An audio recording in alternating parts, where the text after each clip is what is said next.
Thank you for tuning in to the best parenting show on the internet, Post Daily Dose. Here's the post. Here's the post. Here's the post. The Post Daily Dose. Here's the post. Here's the post. Here's the post. The Post Daily Dose. Here's the post. Here's the post. Good evening, Facebook family. Welcome to another episode of Post Daily Dose with me, your trusted parenting advisor, faithful guide and servant on the healing journey. What's my name? Big Papa, Brian+Post. I hope everyone is doing fantastic this evening. In tonight's episode, we're going to talk about, is nonverbal communication the culprit in your home? So it is cold as... it's cold here in Oklahoma. Ice on the ground, windy, the sun came out, but you know how it is when the sun's out and you look out the window and you're like, oh my gosh, it's 70 degrees out there, and you walk out there and you're like, bruh! That's what I did today. So it was cold, the ice did melt, so that's good. I hope you guys are warm and all snuggly wherever you're at. Hello, Heidi in New Zealand, who's probably just basking in the warmth. Again, we got to all go over to see Heidi. And hey, Debbie, good evening to you. So Alan Shore wrote a book. Alan Shore is the modern day John Bowlby. John Bowlby was the father of attachment theory back in the 50s. And he coined the phrase that the first 3 years of your life established the blueprints for all your future relationships. He wrote many, many books on attachment and bonding. It was just a luminary, and I have had the good fortune to visit the UK several times, visit my brothers and sisters there across the pond, and to spend some time with John Bowlby's son, Sir Richard Bowlby, at John Bowlby's home where he did all his research and studies. And it was a really cool thing in a place. And Heidi says, yup, see there, Heidi, we will think lovely warm thoughts of New Zealand, basking on the beaches of New Zealand. See, I was just washed away. So anyway, John Bowlby, modern day father of attachment. Alan Shore is a neuroscientist at UCLA, or used to be at UCLA, and he wrote a book. He's written three books actually, 3 volumes on affect regulation. Affect regulation is so you have attachment, and then you have affect regulation. Affect regulation, the ability to regulate or the inability to regulate, is what leads to attachment and its offshoots of insecure attachment. So secure, insecure attachment. And hey, Lisa, and Lisa's warm too in Florida. Man, you guys killing me, killing Big Papa. And so Alan Shore wrote his first book. It's called Affect Regulation and the Origin of the Self. And really, it was Alan Shore's work. I loved John Bowlby's work when I first got started, but it was Alan Shore's work that really helped me solidify my own thinking about what actually leads to attachment, what actually leads to the ability for parents to bond. Attachment is the behavior of the child to the parent. Bonding is the behavior of the parents to the child. And the question I always had in my head is, what leads to attachment? What makes this possible? And it took me several years before I finally pulled the pieces together and come to understand that it is stress. And when Alan Shore talks about affect regulation, he is talking about the ability to regulate our stress reaction system, which most scientists call stress response system. I do not. I call it a stress reaction system because it is automatic, it is unconscious, and it is without any thought. So it reacts, it does not respond, and that is a very important distinction between a response and a reaction. So, and that distinction can make all the difference when you determine what you see with a child or with anyone else. So in his tome on affect regulation and the origin of the self, Alan Shore says, I'm quoting him here, the core of the self is nonverbal and unconscious and lies in patterns of affect regulation. The core of the self is nonverbal and unconscious and lies in patterns of affect regulation.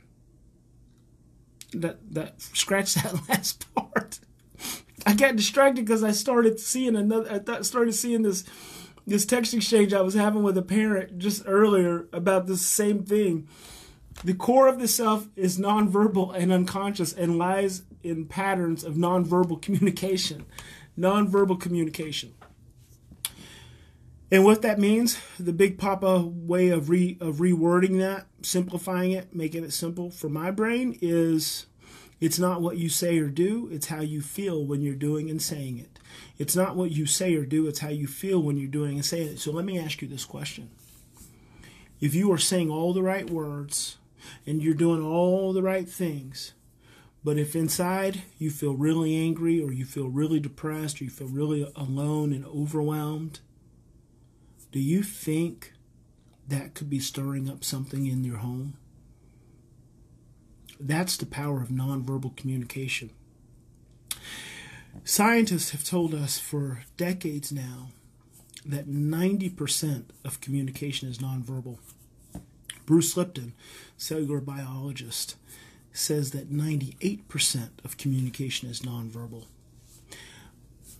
I'll take 90%. I'll take 98%. It's ultimately all nonverbal, but we're just not tuned in enough to experience the vibrations. So here's the thing. You may be struggling in your home right now and you think that you're saying all the right things. And this was always my issue with Love and Logic and the whole natural consequences premise, is that you take these parents who feel really resentful and really victimized by their children, and you give them this model of these tools and these techniques for responding to their child's behavior. But the premise is you never let them see you sweat, so you put on a smile on your face, you act all calm, and then you give them a consequence. So you smile and you act calm, and then you punish them. And I always said that that's just not, it's not congruent, it's not authentic. As a parent, I would rather you yell and scream and be really freaking mad if that's how you feel, and let your kid know you're really freaking mad, as opposed to be really freaking mad and put a sadistic smile on your face and then punish them. See, what happens is that when you are not expressing to your child how you're feeling, they will always misinterpret it and blame themselves. It's very, very important. And it's not just children. This is adults too. When you are upset, when you're depressed, when you're stressed, you feel lonely, and this has come up several times now in the Parenting Matrix program we've been going through. Several parents actually, it's fantastic to me, and so interesting how so many of the themes run, they're like consistent with families. It's like one family can be completely overwhelmed about something and ask a question in the private members group, and then another family is like, that is my exact situation. I had someone say that today.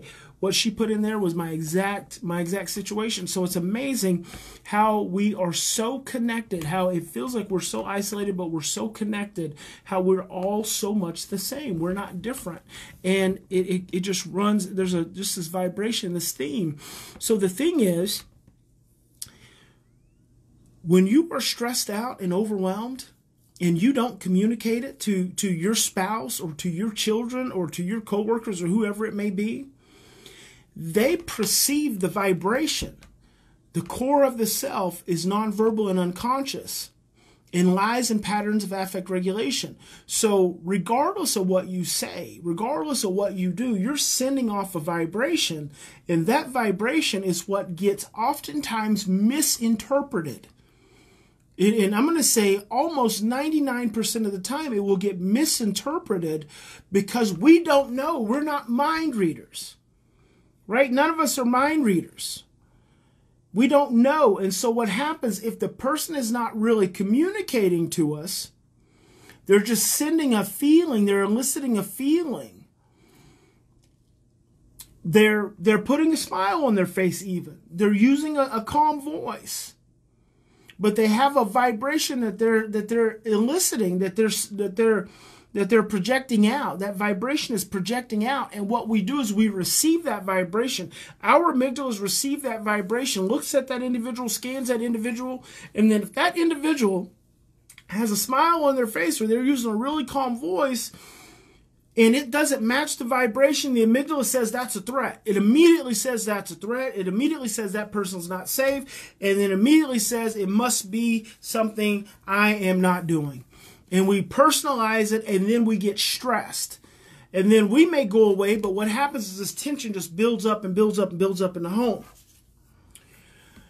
And so I have said, I believe, 3 times to 3 different sets of parents today.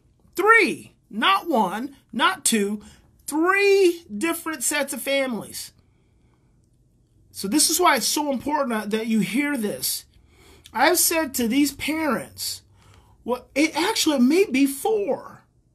Whatever it is that you're feeling, you have to express it to your child. When I talk about being regulated, when I talk about keeping yourself calm, I'm talking about being authentically calm and present. I'm not talking about being stressed out, overwhelmed, resentful, depressed, angry, and then trying to act as if you are not. That is incongruent and it is inauthentic. And what happens because your child is so sensitive is they misperceive it and it becomes a threat and then they get more stressed out and then they don't feel safe. So they're supposed to feel safe with you and they end up not feeling safe with you. So I have said to these parents, you have got to express your authentic feeling. Yes, we want you to be in a place to where you can stay present to your child's challenges and whatever they're having, but you have to be authentic in what you're expressing and what you're sharing, or otherwise it gets misinterpreted and then your child just gets more stressed out. And guess what happens when they do that? Boom. Boom. In fact, it may have been 5 different. I keep thinking of these families I've interacted with today, and it may actually be 5. If there's 5 families that Big Papa's talking to in the course of a day, you know that this is affecting thousands of families across the United States. This is the essence of emotional absence and parental depression. Nonverbal communication is the essence of parental depression and emotional absence. When you are stressed and you are not communicating it, and when I say communicating it, it could be as simple as just saying, you know what, honey, I am really stressed out right now and you probably don't want to be around me. It's not you. I love you, but I'm going to go to my room. Or if your child is really stressed and you feel stressed and you're saying, honey, it's okay, just calm down. That's some boo-doo-doo. They don't want to feel that because that feels inauthentic. That doesn't feel real. If your child is stressed out and upset and you're saying, honey, it's okay. You just need to calm down, honey. It's going to be all right. They don't trust that. And you know what it does because they can't trust it? It spikes their amygdala even more. They get even more stressed out. They get even more stressed out. And then all that is inside the matrix conditioning. That is classic inside the parenting matrix conditioning. This whole idea that you keep yourself calm even when internally you are stressed the hell out. That is it. That's just classic inside the parenting matrix conditioning. You've just received this conditioning since the time you were a child that has said whatever you're feeling, suppress it and deny it and put your chin up. Hell, sometimes we don't want to put our chin up. Sometimes we're mad. Sometimes we don't want to hold our tongue. Sometimes we can't. How many adults in our society right now struggle from depression because they don't have anyone to just tell them, be angry. It's okay to be angry. It's okay to be sad. It's okay to be hurt. How many adults suffer from anxiety because they've never experienced that it's okay to just have your freaking feelings? How many adults are on medications for years, having countless side effects, because they've never had an adult just say to them, it's okay to have your feelings? What is that frenetic energy that you're carrying inside of you? What is that feeling? Hey, Peggy. Heidi says, and if the therapist won't let you do that, that's really sad. That's really sad. I know your situation, Heidi. I mean, anyone else, I would say find a different therapist, but because that therapist is a residential treatment therapist, there's probably not a lot you can do with that. Just try to honor your feelings the best you can. I remember, that's an important thing. I remember I was in therapy in Vancouver, British Columbia, and I was having so many feelings. And I had been doing a lot of emotional work by then, so I was both participating in it as a therapist and also participating in it as just an individual. And so I was pretty familiar at that point. I'm trying to think back, but I remember sitting in this therapist's office feeling so emotional, and she just could not encourage me to let it out. She could not support me to let it out. She did everything she could unconsciously to help me keep that in. And I remember walking out of there feeling so disappointed that I wasn't able to just let it go. And that's because feelings scare us. Feelings scare us. We have learned, a lot of us have learned from the time we were infants. Infants, when you are left unattended, when you cry and your cry is not attended to in a nurturing, loving, accepting, understanding way, that is painful. And it teaches you a message that your cry does not matter. When you are a toddler, and this is for some of the children that we work with and some of you are raising, when you've been unattended as a toddler, when your hurts and your aches and pains and your hunger and everything else, and you've used the only natural signal you know to use, which is crying, and you have signaled your distress for someone to come and take care of you and meet your need, and they don't come, you get exhausted. You get exhausted, and eventually you stop crying.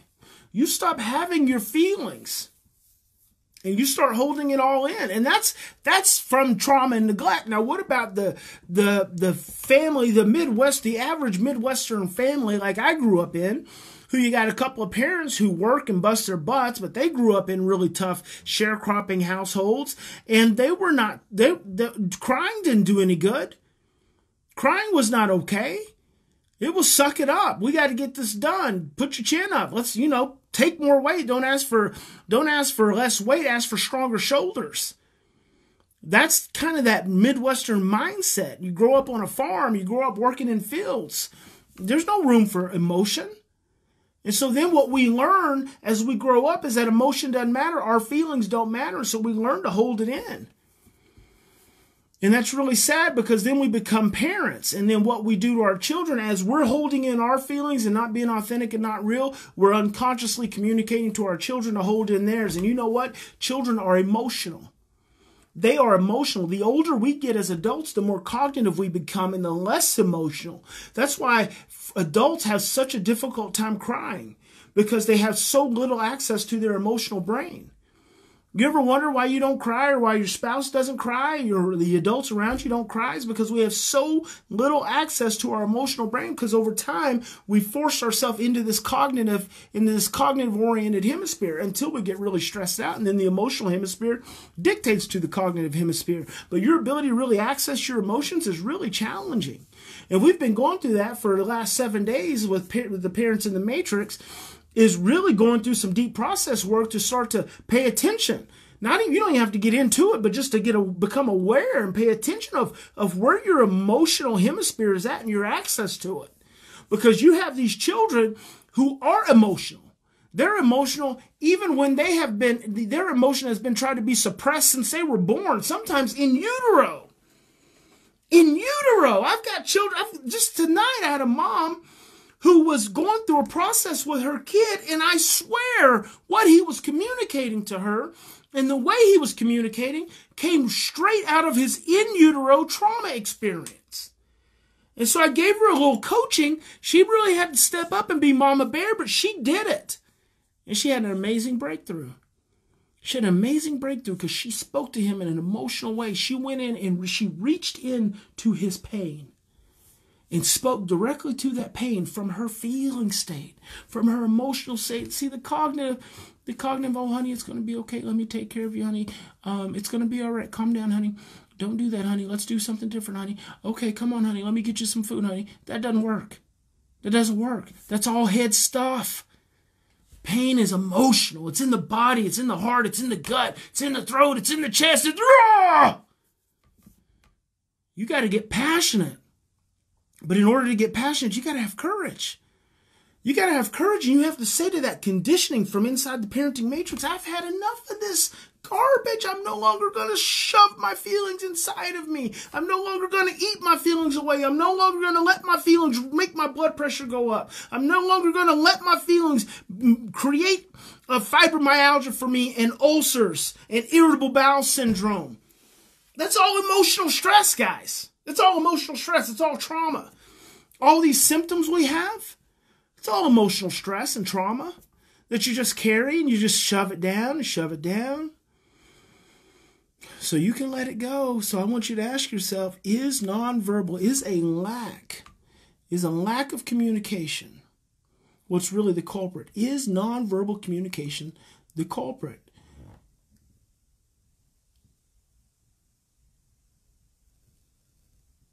Ask yourself that question. Is nonverbal communication the culprit?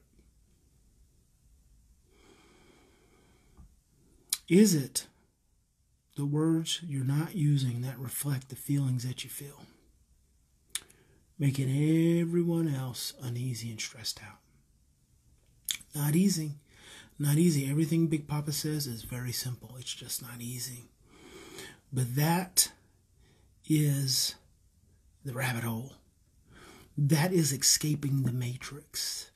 So here's what I want you guys to do for me. I'm going to ask a favor. I'm going to ask a favor this evening. Actually, I'm going to ask a couple of them.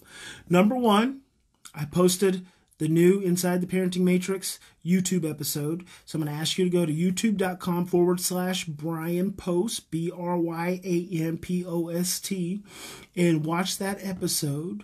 And I want you to like, comment, and share. Okay, please.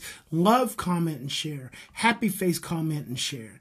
Right? It doesn't just have to be a like. Give me a little more love. So I want you to do that. And that's going to be helpful for you because you're going to see something really dynamic. It's an out-of-control teenager. They caught it on video. I want you to see how we view it from outside of the matrix.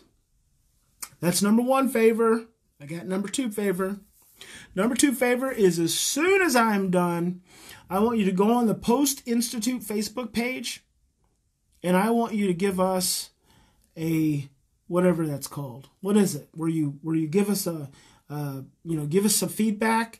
You give us a rating. Oh, you rate us. I want you to go Facebook.com Post+Institute. As soon as just click on this video, go to our Facebook page and give us a rating and give me 5 stars. And if you can give me 10 stars, give me 10. And if you can give me multiple hearts, give me multiple hearts. Because Big Papa loves you. He works hard for you. And so I'm asking you to do 2 things. Go watch that YouTube video because it's going to help you. It's going to make a big difference.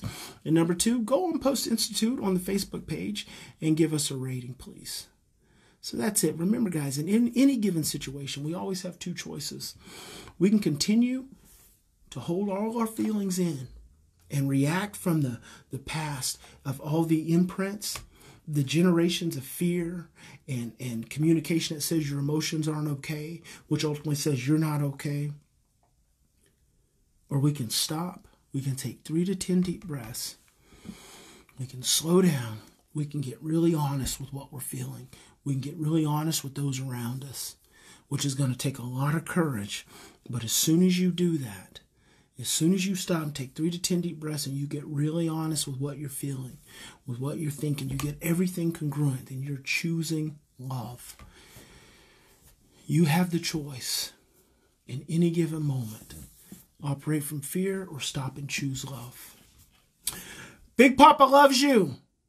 Have a good evening. Lay your head down on that freaking pillow tonight. I want that pillow to embrace your head, your brain, your soul, your body. I want that to be the most comfortable bed ever, and I want you to get all tucked in nice and warm, and then I want the angels to come all over your home, and allow everyone in your family to relax. And all the cells in everyone's bodies in your home, the cells in your home, the trillions of cells in your home, I want them to just open up, and I want them to release all the trauma and all the bondage that you've been carrying for years and years and years, decades and decades and generations. I want you to release it. And when you wake up in the morning, I want you to be restored. I want you to be made whole in love. And I want you to be re-energized and reinvigorated, refreshed, and ready for a fantastic Friday. God bless each and every one of you. See you tomorrow.